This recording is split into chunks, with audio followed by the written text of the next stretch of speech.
I ran across an interesting article the other day while I was doing a show prep for this week. It was about some research that was being done at the University of Tennessee on power and corruption in human societies. Two researchers there came to the conclusion that power and corruption may play a role in maintaining overall societal cooperation. Yeah, you heard that correctly. They think having people in power who are corrupt is not such a bad thing. What they found is that the bulk of society cooperates because there are people who are in charge of enforcing the law, basically keeping the population in line. And the population tends to cooperate because they do not want to be punished. Now, if you wanted any more of a liberal outlook on life, I don't know where you would find it. The only reason people behave is because they don't want to be punished. That is just straight out of the liberal handbook. The even more credible finding, unquote, is that if law enforcers consider themselves above the law and they behave in a corrupt way, then overall societal cooperation is maintained, as long as there's just a small amount of power and corruption. This societal cooperation breaks down if there's too much power and corruption in the law enforcement ranks. So the people in law enforcement, what they say is they often enjoy privileges that allow them to avoid the full force of law when they break it. And law enforcement results in the general public abiding by the law.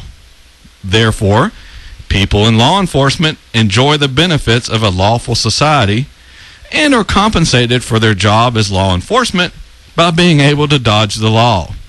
So, in conclusion to this ridiculous paper, the researchers say that power and corruption benefit society because without law enforcement, individuals would have less incentive to cooperate, and without power and corruption, the people in law enforcement would have less incentive to do their job. So I guess paying them isn't good enough.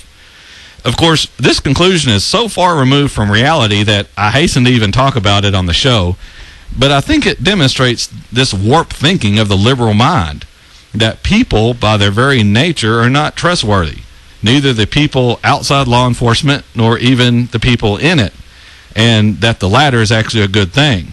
The problem is that this premise is not correct, that people will not help each other nor respect each other's rights without the threat of punishment. To that I would ask, if this is so, then why aren't people being robbed while they're walking down the street? I mean, there's not a police officer with each individual in society every second of the day. And under this premise, if law enforcement is not present, then people will not cooperate and obey the law. So what is stopping everyone from committing crimes against each other practically every moment law enforcement is not present? Is because people are not just waiting for a time when they cannot get caught to commit crimes against each other.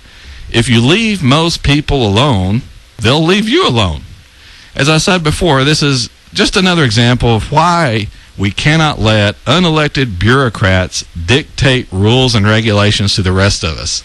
There are too many people who think like these two researchers.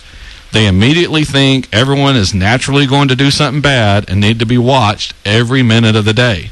The other appalling part of their conclusion, that having corruption within the ranks of law enforcement is not only good, but actually beneficial to society, is so totally off base that I cannot believe UT allowed this sort of paper to actually be released. But hey, they have to justify raising their tuition rates year after year, so I guess having something released is better than not having any work to show for all that money being spent. So just something to think about there, just kind of the weirdness that's coming out of some of these researchers and liberals that think that you're always up to something and you got to be watched every minute of the day, or like little kids, you're just going to get into trouble. All right, this is Patrick Riggins. We're coming up on the last segment of the show on, interestingly enough, The Patrick Riggins Show.